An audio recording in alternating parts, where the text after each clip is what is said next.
Before I begin this episode, let me just state that it is a biblical story about a rape.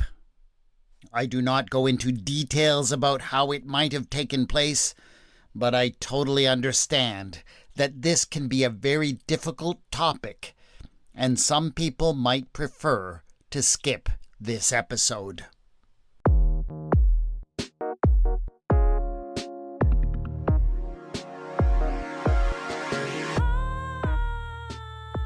Then they journeyed from Bethel, and when they were still some distance from Ephrath, Rachel was in childbirth, and she had hard labor. When she was in her hard labor, the midwife said to her, "Do not be afraid, for now you have another son." As her soul was departing, for she was dying, she named him Ben-Oni, but his father called him Benjamin. And Rachel died, and she was buried on the way to Ephrath, that is, Bethlehem. And Jacob set up a pillar at her grave.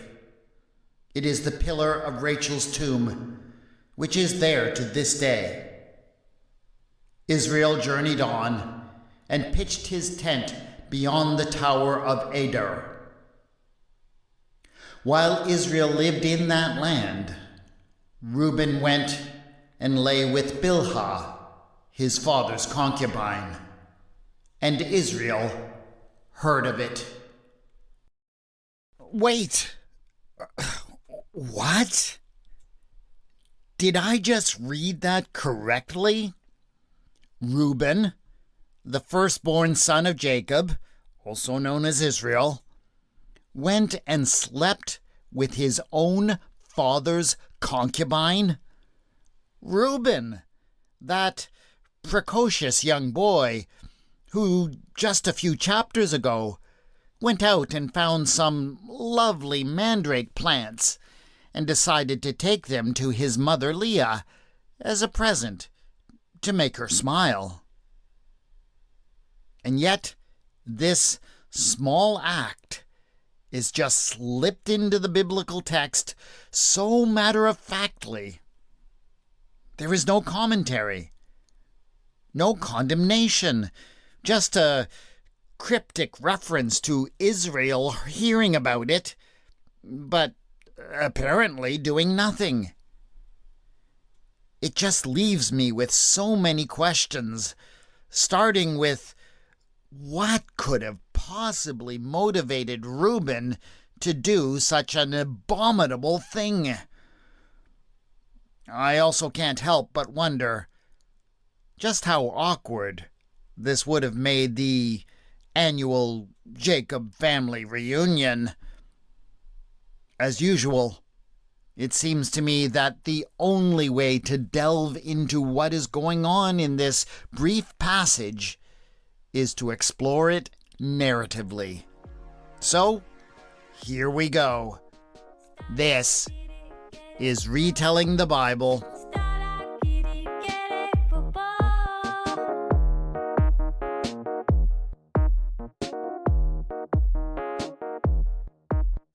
Episode 8.14. Reuben, that's not kosher.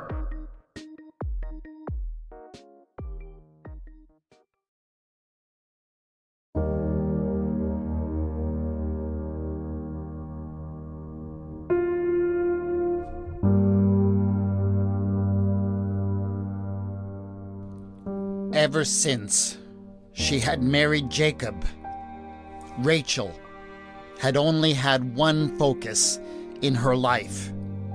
She wanted to have children, specifically sons. This expectation that she should produce heirs for her husband had been drilled into her by everyone in her life ever since childhood. She had internalized this expectation to such an extent that she had come to believe that her entire worth was wrapped up in her ability to do this one thing. But, as it turned out, that seemed to be the one thing that she could not do. No matter what she did and how she went about it, she could not get pregnant.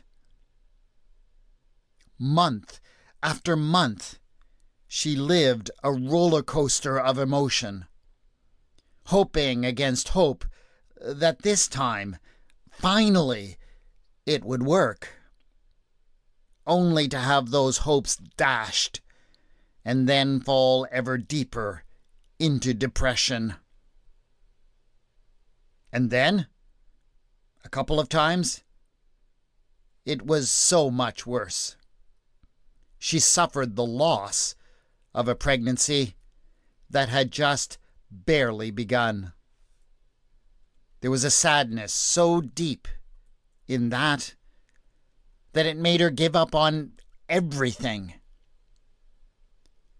But somehow, she found her way through the blackness of that loss and tried again, and again, and again.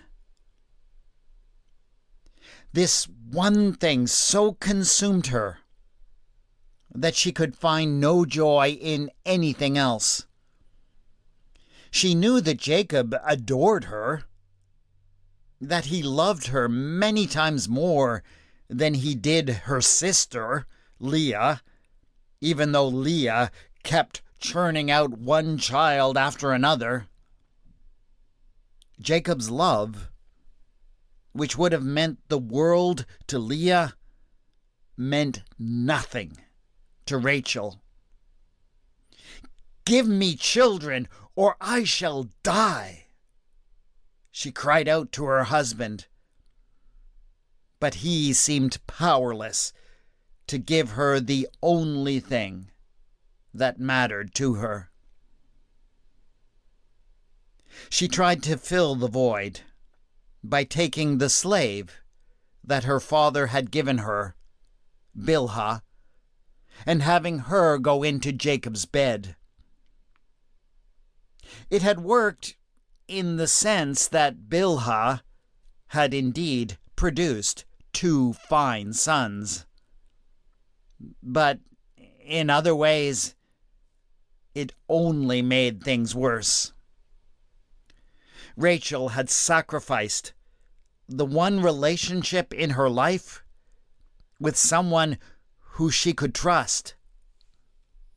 Bilhah had been there for her throughout her entire life. She had been entrusted to Rachel's care and placed under her protection.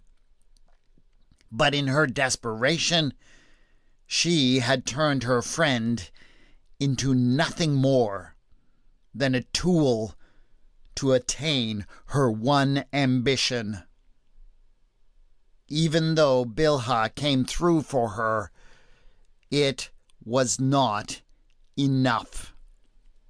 Rachel spiraled down into deeper and deeper depression. And then, after years of torturous disappointment, it finally happened. It may have had something to do with the mandrakes that Leah's son Reuben had found, or perhaps Jacob's God had finally come through for her. But Rachel fell pregnant and carried her child successfully to term. Her son was strong, healthy, and beautiful. She was so grateful and so very relieved, but you could not quite call her satisfied. One son was wonderful, but it was not enough. She had demanded sons from her husband, and she was determined that sons she would have. She named the boy Joseph, which meant increase. She had to have more.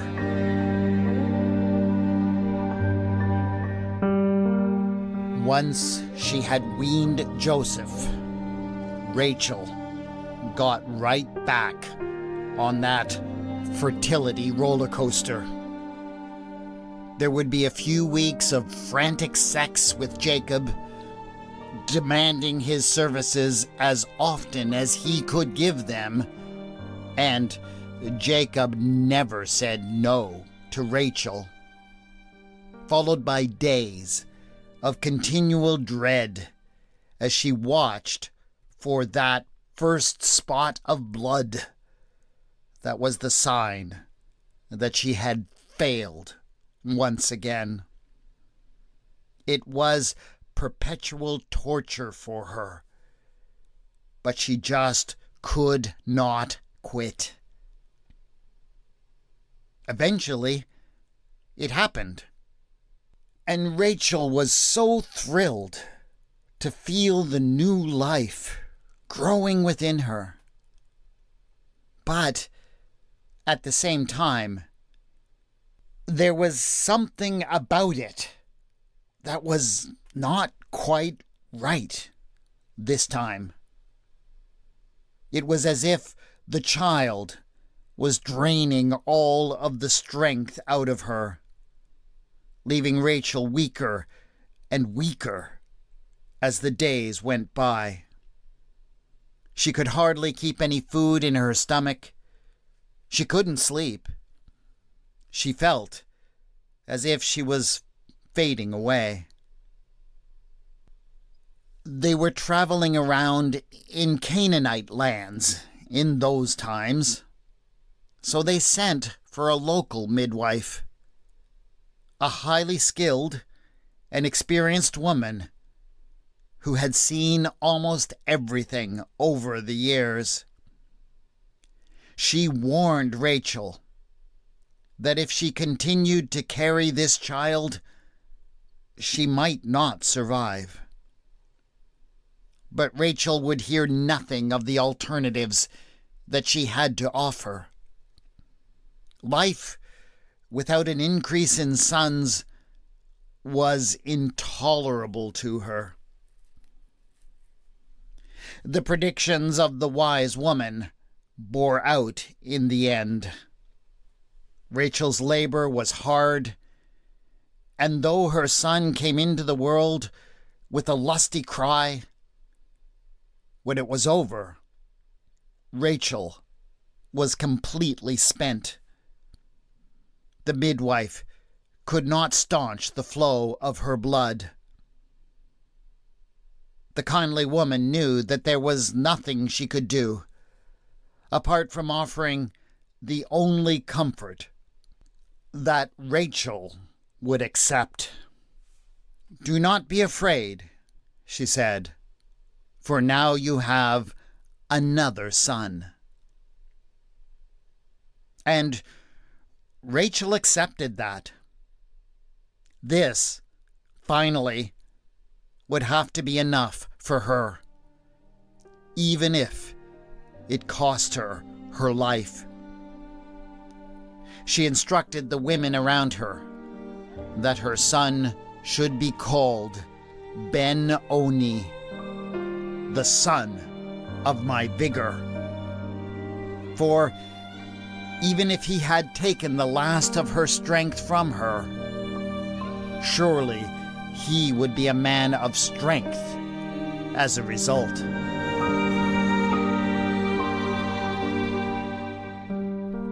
Rachel's husband, Jacob, may have misunderstood her intentions in the naming.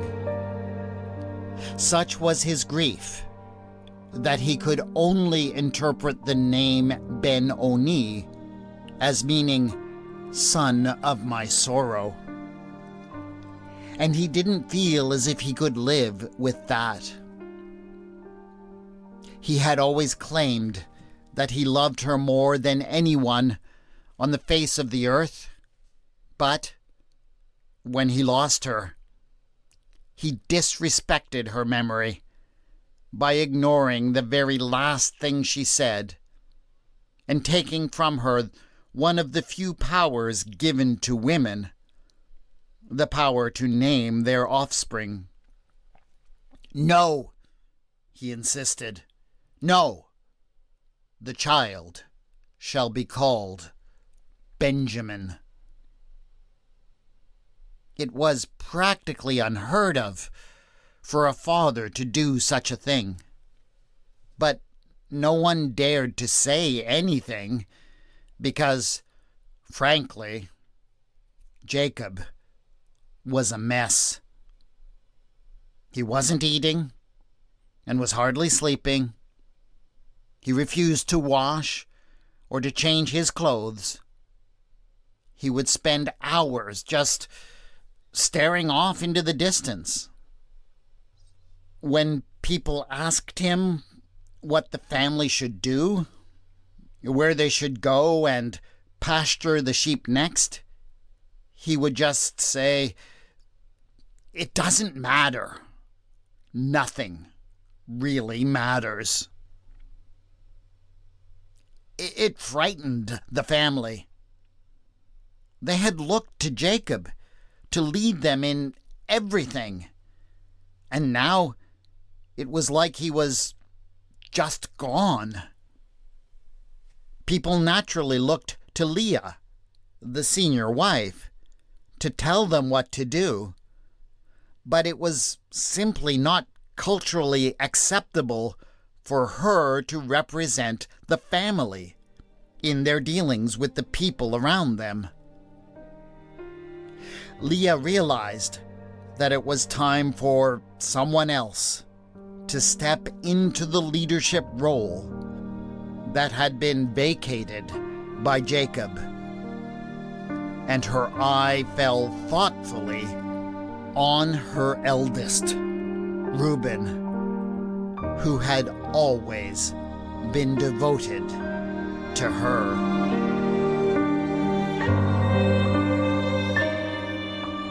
Reuben wasn't quite sure that he could believe what he was hearing.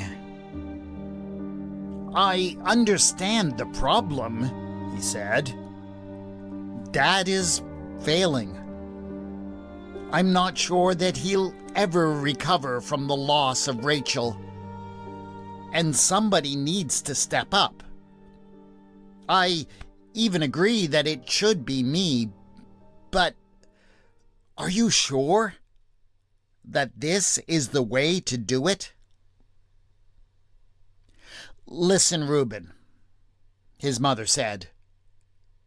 "You're still young, so you might not understand, but I have been dealing with these Near Eastern men my whole life. You remember what my father was like? Your father is just the same. These men are not interested in what is logical and rational. If they were, they would certainly listen to me and the other wives, at least once in a while. They only respect power and conquest. So, if you're going to be seen as the true leader that you are going to have to defeat your father in some way. Now, I'm not going to ask you to take him on in combat. I know you would never do that, and despite some of the things he's done to me, even I would not want to risk having you kill him. So, you'll have to do the next best thing and take one of his women. It can't be me. That would be an abomination. and I won't permit you to do it to Zilpah, who is mine, given to me by my father, and under my protection. But Bilhah's protector is dead now. We know that Jacob will do nothing. If you just go into her and do what needs to be done, everyone will see that you, and only you, are strong enough to take your father's place and lead this family. The blessing that Jacob's God, Yahweh, gave him will be passed on to you. Even more important, everyone will see that your father's strength and virility has passed on to you. This is your chance to make a move, my son. If you don't do it now, you may never have such a golden opportunity again. And once you have taken the leadership of this family, my son, remember your mother and her other sons. We are the true family that has been chosen by Yahweh.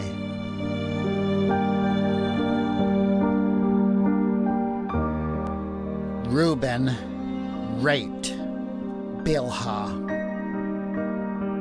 There really is no other way to describe what happened. And like in so many cases of rape, it was not a crime of lust or of passion. Bilhah had always been a mother figure to Reuben. She had always taken her turn in nursing and caring for all of the children. To see her as an object of desire was unthinkable to him. He simply understood that he had to dominate her, that to do so was to take not only her power, but the power of his father as well. He had to see her merely as an object that was in the way of his ambition and treat her accordingly. When he had finished and left her weeping in the tent, however, he did not much feel like a conquering hero. More than anything, he felt as if he had left something of himself in the tent behind him. But at least, he said to himself, the deed was done. He would never have to think about it again. But Jacob heard of it. He didn't hear from Leah. He didn't even hear it from Bilhah or Zilpah, who were both now terrified of Reuben. But somehow the word got back to him. Perhaps it was young Joseph, who was grieving his mother after all, and had no reason to protect Reuben. But however it happened, Jacob knew. And that was perhaps the one thing that finally stirred him from his depression and lethargy. He knew why Reuben had done what he had done. But he was damned if he was going to let him take the leadership that God had entrusted to him. And so Jacob, or let's call him by his other name, Israel, because that is the name of a fighter, once again took on the role of patriarch of the family. Reuben was devastated. All he had done, and all that it had cost him, not to mention the fact that it had cost Bilhah everything had been for nothing. He took some comfort from the fact that his father had said nothing to him. Perhaps, he thought, at least he would escape retribution. But that was not to be. It was just that his father could be a patient man.